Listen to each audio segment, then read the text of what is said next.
Thank you, God bless you. ಈ ಸಮಯದಲ್ಲಿ ಪ್ರತ್ಯೇಕವಾಗಿ ಮಗನಾದಂಥ ಪಾಸ್ಟರ್ ಜಾನ್ ಉದಯ ಕಾಲದಲ್ಲಿ ನಮ್ಮ ಸಂಗಡ ಮಾತಾಡಿ ಇವ್ರ ಮೂಲಕವಾಗಿ ಅನೇಕ ಜನಗಳಿಗೆ ಇವತ್ತು ಊಟವನ್ನು ಹಂಚುವುದನ್ನು ಕೆಲಸನ ಮಾಡಿದ್ದೇವೆ.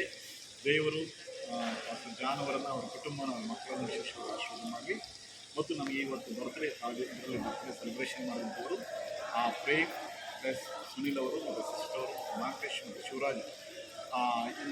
ನಾವೇನಿದು ಸೇರಿದ್ದೆವು ಇವರೆಲ್ಲ ಕುಟುಂಬಗಳನ್ನು ಯೇಸುವಿನ ನಾಮದಲ್ಲಿ ಎಲ್ಲರನ್ನು ಆಶೀರ್ವಾದ ಮಾಡಲಿ. ಮತ್ತು ಬರ್ತ್ಡೇ ಸೆಲೆಬ್ರೇಷನ್ ನನಗಾಗಿ ಕರ್ತನ ನೇಮಿಸಿದ ದಿನ ಎಂಬುದಾಗಿ ನಾನು ಅಂದ್ಕೊಳ್ಳುತ್ತೇನೆ, ಭಾವಿಸುತ್ತೇನೆ. ಇದು ನನಗೆ ಆಶೀರ್ವಾದಕರವಾಗಿದೆ. ನಾವು ಯೇಸು ಸ್ವಾಮಿ ಬರೋಣ ತನಕ ಈ ಒಂದು ಪ್ರೀತಿಯಲ್ಲಿ ನಾವೆಲ್ಲರೂ ಸಹ ಪಾಲ್ಗೊಳ್ಳಬೇಕೆಂಬುದಾಗಿ ನಾನು ಯೇಸು ನಾಮದಲ್ಲಿ ಹೇಳುತ್ತಾ ಇದ್ದೇನೆ. ದೊಡ್ಡ ದೇವರು ಮತ್ತು ಈ ಒಂದು ಪ್ರೀತಿ ಇರೋದ್ರಿಂದಲೇ ನಾವು ಇವತ್ತು ಈ ರಾಜ್ಯವನ್ನು ಸೇರಿ ಒಳ್ಳೆಯ ನನಗೆ ₹1 ನನ್ನ ಖರ್ಚಿಲ್ದಿರೇ ಎಲ್ಲವನ್ನು ಇವರೇ ಮಾಡ್ತಾ ಇದ್ದಾರೆ. ಮತ್ತು ನಮ್ಮ ಜವಾನು ಮಂತ್ರೇಶ್ವರ್ ಸಹ ಬೆಳಗ್ಗೆಯಿಂದ ಪಾಪ ಸಹ ಮಂತ್ರೇಶ್ವರ್ ಶಿವರಾಜ್ ಇದ್ದಾರೆ. Thank you. ನೀವು ಸಹ ನನ್ನ ಬರ್ತ್ಡೇಗೆ ಆಗಮಿಸಿದ್ದೀರ ಸುನಿಲ್ ಅವರು. Thank you, God bless you. Thank you ಮಾ, thank you Prem, thank you Jim, thank you. ಅಂದರೆ ಎಲ್ಲರಿಗೂ ಧನ್ಯವಾದಗಳನ್ನು ತಿಳಿಸ್ತಾ ಇದ್ದೀನಿ. Thank you.